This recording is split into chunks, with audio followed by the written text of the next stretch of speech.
The training that 3rd AACR is conducting with the Iraqi security forces is critical for Operation New Dawn, and it was just as critical last year and the year before. What we're trying to accomplish with the Iraqi security forces is to build their capability and capacity to sustain themselves long-term after we leave in December 2011.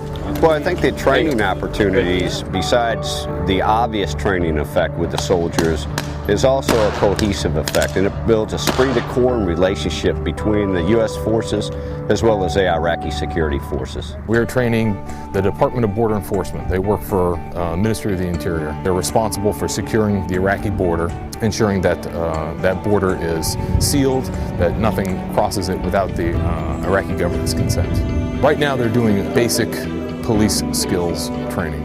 We've been out here at Cop Shocker advising the DBE, and in that time we've provided a litany of training for the DBE, everything from first aid training to staff training to intelligence, preparation of the battlefield training.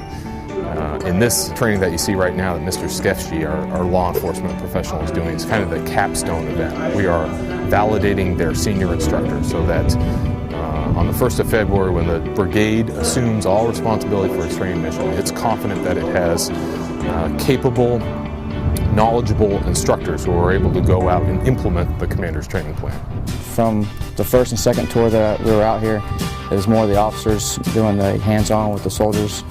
This time, a lot of the NCOs that we have at AKIA are pretty competent, and they get out there hands-on with them, teach them step by step.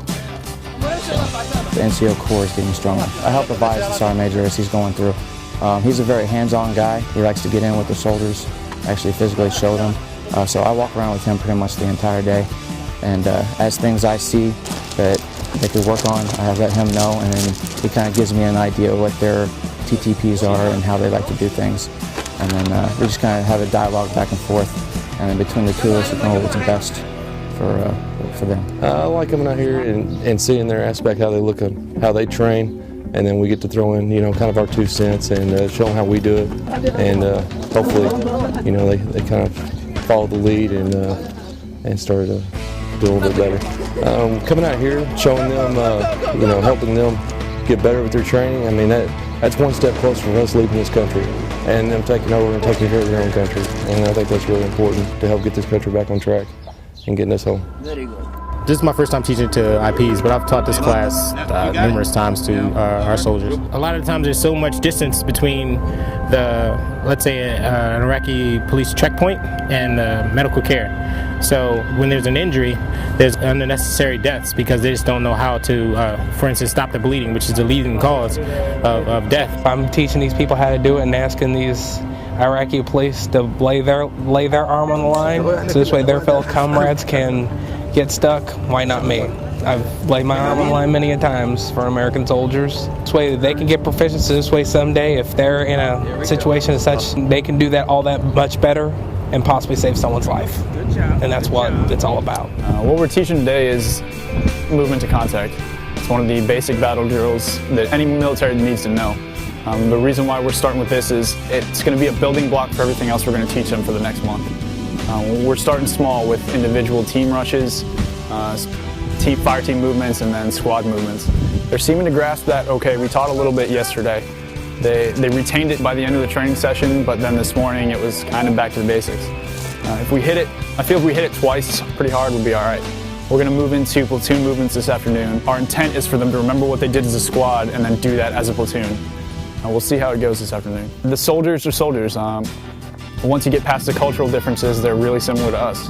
They want to learn. They want to do the right thing. They want to get praise from their NCOs. They want to learn what we're teaching them. The NCOs the same thing. They want to learn and they want to lead their guys. Eagles Rising is the 3rd Armored Cavalry Regiment's capstone exercise with our Iraqi security partners here in southern Iraq. And what we're doing is training the Iraqis in a collective forum, basically at the squad, platoon, company, all the way up to the battalion level. And at the same time, we're reinforcing the importance of the non-commissioned officer corps as it relates to training soldiers on the individual tasks that are absolutely critical before you move to a collective training schedule. What's been going on out here, we have the Iraqi army has been coming out here. We have been assisting them, training them, kind of like what would be an NTC rotation for us back stateside. This helps support Operation New Dawn by getting these IA trained, getting them, to the next step for them taking over. Once we pull out, they can, take care of themselves, take care of their country. Their NCO corps is pretty solid. You can tell they've been in the Army for some long time. There's been a definite improvement. They're very motivated. The leaders learn from their mistakes and try not to repeat a lot of the same mistakes. And they took the necessary steps, and collectively they've gotten better through the training. We were able to put this together with the chain of command from the 8th Iraqi Division to help